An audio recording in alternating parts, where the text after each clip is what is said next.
debate. Senator Leyonhjelm. Thank you, Mr. President. Tax cuts are usually popular, but many senators here oppose the tax cut we are discussing today because it is a tax cut for companies. This is odd because company is not a dirty word. A company is just a gathering of humans for a common cause or just for fun. Someone's company is a thing to be enjoyed. Another word for company is association, society or community, a cooperative, a kibbutz, a union or a collective. If only we reworded the tax cut we are debating today as a tax cut for collectives, we might even get the support of our comrades in the Greens.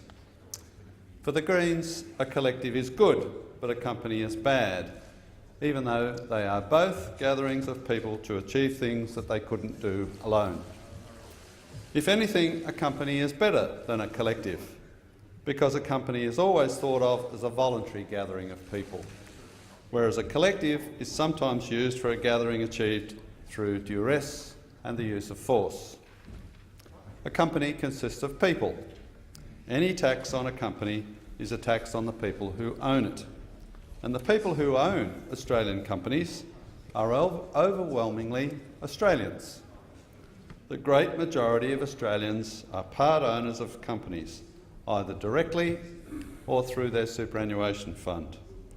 A company tax cut is a tax cut for the people of Australia.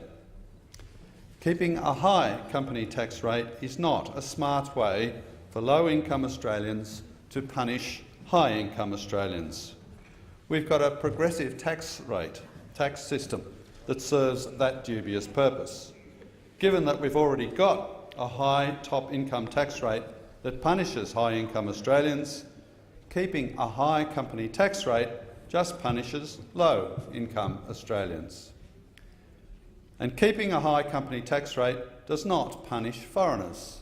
It just encourages them to keep their money at home or invest it elsewhere, rather than inject it into Australia. This means a shrinking of production in Australia, which hurts workers through fewer jobs and lower wages. Given company tax cuts in the rest of the world, we are past the stage where a small company tax cut under consideration here would boost jobs and wages.